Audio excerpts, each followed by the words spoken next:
Hannah Mackley. So tell us, Hannah, just to get started, tell me something about yourself. Ooh. Just tell us a little bit. So I am the event manager for Ludlow Food Festival. I'm from Ludlow. I've lived here most of my life, apart from some time away at school and university, and a slightly weird couple of years in London, where I didn't really know why I was there. And then I came home, and that's it. I haven't left now. Right. Yeah. Okay. So then you're heavily involved in food. I am. So tell me something then about why you became involved in food. My family have always cooked and grown food, so I've grown up with parents who I used to think it was so boring. They'd sit down at Sunday lunch and say, everything on our plates is from the garden, apart from the meat or something. And I thought it was incredibly boring to say things like that. But now I get it and I understand why, and I do it as well. So my children roll their eyes, but that's fine. Food has always been in my life. My father's in the wine trade, so we've always drank well. And I've just always cooked. I think if you grow up in a family that cooks, you cook. It's kind of osmosis. Yeah. You just end up pottering about in a kitchen. Yeah, so you kind of absorb it a bit, don't you? So when it comes to influence then, who do you say would you be your major influences when it comes to food? That's a good question. I'd say Nigel Slater mainly. Yeah. Very easy, comfortable recipes that aren't tricky generally. I really like Claire Thompson, who is now a friend actually, who's coming to the food festival. She really simple recipes and kind of lots of store cupboard essentials, because when you work full time and you have a family, it's very hard to cook. But I guess it's prioritising it, because I love it. I do love pottering about and cooking. So it's not, I guess it comes naturally to me because I've always done it. Yes. Well, you haven't mentioned one thing about food, which is about the Ludlow Food Festival and how that links. So help me then. Help me to establish a link between Ludlow and food. Do you think you can do that? So the food festival was brought about 24 years ago. It was in conjunction with the Chamber of Commerce, and it was a way of filling Ludlow up, basically. They needed to find a way to get Ludlow busy. And then they realised that they had all these butchers and bakers and not candlestick makers, but pretty much everyone in between. And that there was a big, in the market, so a whole load of, there's a big food community, I suppose. And Ludlow ended up having, I think it was 4 Michelin-starred restaurants for a tiny town, which is obviously a big deal. I think it's 3 or 4. And anyway, then the food festival kind of grew. I think it was first in just on the normal market square or in the college. I can't remember. And then it was either first in the college and then the market square, or the other way around. So it started off, I guess, like a small farmers market, just to see what would happen. They just tried it one year, and then it just grew, and now it's a big, well-known event that people come to year on year. And enjoy, hopefully. And now I'm responsible for it. But I suppose food, you walk around Ludlow and people are chatting about food. They're, smelling apricots on the market, or you can go into one of the fruit and veg shops and ask them what's good, and, they'll tell you. And they won't sell you something if they don't think it's the right thing. Or go into a cheese shop or the butcher's and ask for advice. And there's people chatting about food all over the place. It just comes naturally. And also we're in an area of the country which has got amazing farmland, and we've got amazing producers on the doorstep, and that was part of the food festival as well, to showcase people from within this area and support them. So I guess food is just part of the culture here. That's what we do. Fantastic. No, that's exactly what we wanted. A little bit of history in a nutshell. Yeah. When it comes to things like that. Food. But I think everyone, with food festivals as well, everyone has a food festival now. But Ludlow, it's hard to imagine a time where there wasn't one. But there weren't, 25 years ago, there weren't any. This was the first one, which seems really alien now that they didn't exist. Yes. Because we've got permission to be able to talk about food. And enjoy it. And entertaining people entertain all the time, and it's just a part of everyone's lives now. Or maybe it's not everyone's life, obviously, but it's part of mine. Yeah. Well, okay, so that's a little bit of history of food. Now let's go back to Ludlow and let's see. Tell us something about Ludlow that nobody knows.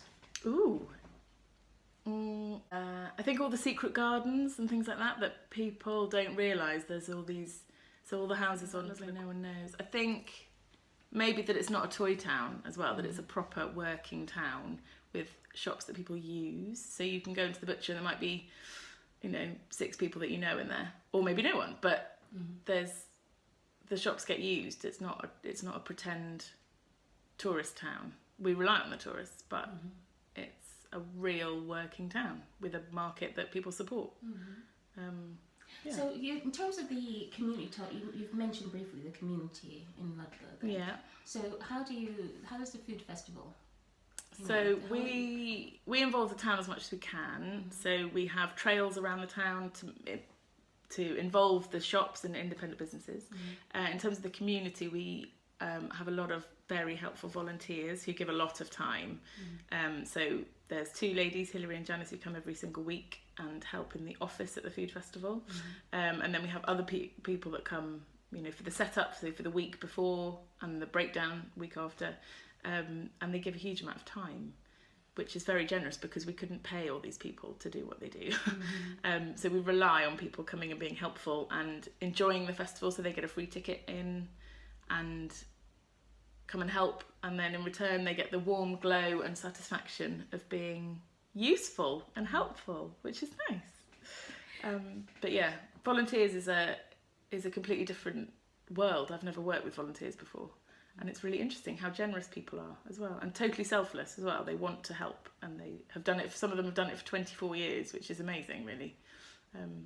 But we just need more. Yes. The next generation would be good. Yes, we always. How do you think we can go about involving kids in cooking? Now, you mentioned the fact that your parents talked about it all the time. Yeah. Is there any tips you can give to people to get, I think just cook. Just have them be in the kitchen. Have them in the kitchen when you're cooking, and they're nosy and they want to know what you're doing, don't they? And give them a knife as well, and let them, under supervision, chop. So at the school, I ran a children's cookery club at their school, primary school in Ludlow. And they all had knives, and they were so excited to be actually allowed to chop stuff. But then, it was just fruit salad or something, but not very exciting. But they get a lot of satisfaction out of cooking and chopping and smelling things and giving it to their parents afterwards to eat.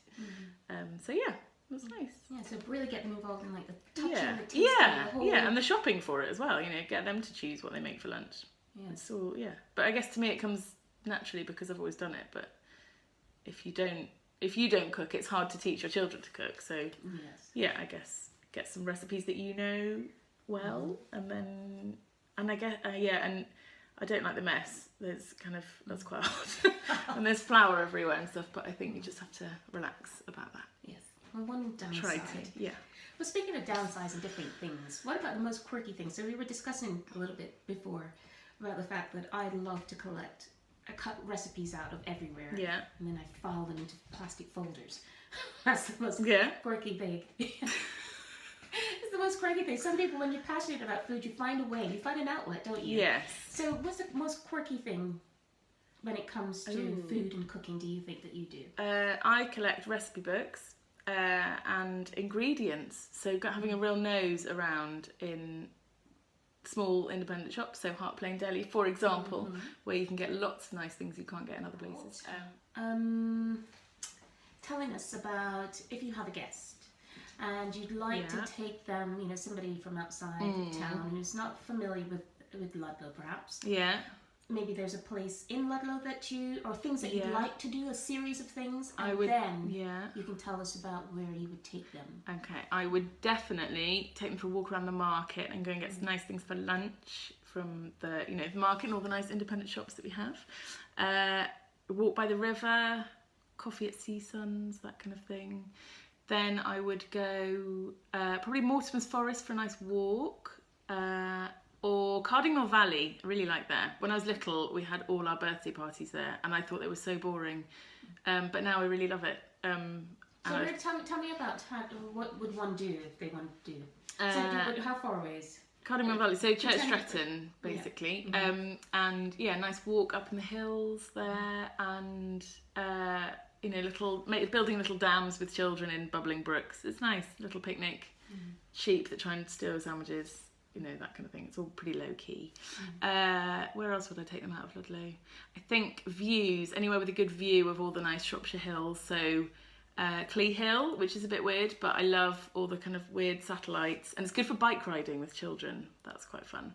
And the odd, like, abandoned concrete buildings are weird. Or Flounders Folly, a nice walk up to Flounders Folly. Yeah, where else would I go? I think I'd probably do that. Take them to the top of a hill. Generally, that's what we do. Yes, up to the top of a hill and back down. Yeah, taking the views. Yeah, and then nice supper with things you've bought from the nice butchers, and yeah, pretty low key weekend really.